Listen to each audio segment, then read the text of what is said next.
सभी को ओम नमो नारायण, हर हर महादेव। मैं आपका दास हंसीरा। आज हम बात करेंगे शिवलिंग पे जो लोग जल चढ़ाते हैं, जो लोग शिवलिंग पे जल चढ़ाते हैं और शिवलिंग पे जल किस तरह चढ़ाना चाहिए और वो जल जो शिवलिंग पे हम चढ़ाते हैं वो कहाँ का होना चाहिए। जो हम लोग शिवलिंग पे जल चढ़ाते हैं, लोग मंदिर जाते हैं और मंदिर के पास से ही यानी कि मंदिर की टूटी से ही जल भरते हैं और शिवलिंग पे चढ़ा देते हैं। जो लोग मंदिर से जल भरकर शिवलिंग पे चढ़ाते हैं, शिव पुराण के मुताबिक उन लोगों को पितर दोष लगता है और पितर दोष लगने से घर में कई तरीके की बीमारियां या व्यापार में दिक्कत हो जाती है, तंगी आ जाती है, किसी न किसी तरह की परेशानी आ जाती है। तो हमें जो शिवलिंग पे जल चढ़ाना है वो जल हमारे घर का होना चाहिए। ये बात याद रखिएगा, कोई तकलीफ नहीं होती अपने घर से जल भर के मंदिर लेके जाओ और वहाँ से जल शिवलिंग पे चढ़ाओ। ये बात मेरी याद रखिएगा कि मंदिर का जल शिवलिंग पे नहीं चढ़ाइएगा। जल तो जल ही है। खैर कुछ लोग ये भी कहेंगे कि जल तो जल ही है और मंदिर के जल या घर के जल में क्या अंतर। लेकिन जो बात बताई जा रही है आपको, वो बात बिल्कुल सत्य है, सच्ची है।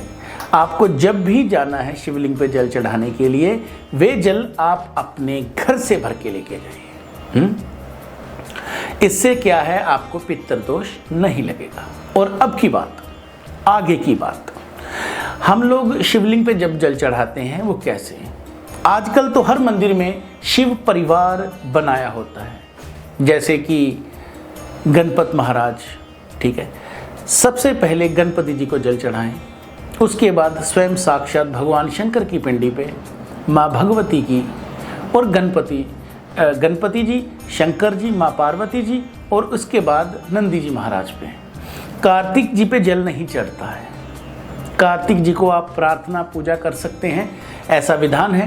कार्तिक जी को जल नहीं चढ़ता है। तो जो जल चढ़ाना है पहले तो वो आपके घर का होना चाहिए। दूसरी बात, गणपति जी से शुरू करें, ठीक है। और इसके इतने विधान हैं, मैंने बड़ा सिंपल सा और सादा सा आपको जो जल चढ़ाने का विधान है वो आपको बता दिया। ऐसे तो शिवलिंग में इतना कुछ है कि समझते और समझाते बहुत टाइम भी चला जाएगा। लेकिन हमें क्या करना है, जो शिवलिंग पे जल चढ़ाना है वो अपने घर से लेके जाना है, कोई तकलीफ़ नहीं होती, ठीक है। अपने घर से जब हम जल लेके जाते हैं वो मंदिर में चढ़ाओ और मंदिर से जल नहीं भरना। गणपति जी पे जल चढ़ाकर, शिव पे चढ़ाकर, माँ भगवती पे चढ़ाकर, उसके बाद नंदी जी महाराज पे चढ़ाइए। और वहाँ पे जो जल होता है, जल जब भगवान शंकर के शिवलिंग से उतर कर आता है उसको थोड़ा सा हाथ में लीजिए और अपने ऊपर छिटा दीजिए। ये आप खुद अपने शरीर का एक झाड़ा कर लेंगे जिससे, और सारा दिन आपका बहुत बढ़िया रहेगा।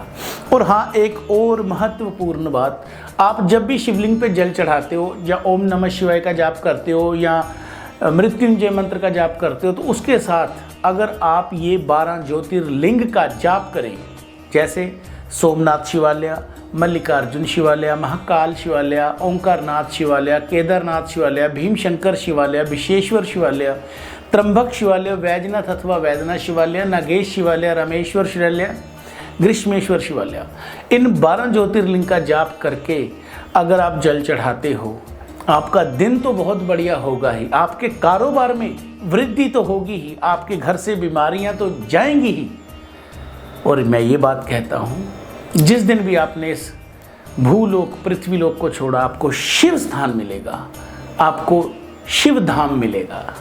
और ये बात आप ध्यान से समझ लीजिएगा, आपको ऐसे करना है। तो इसी के साथ ओम नमो नारायण, हर हर महादेव।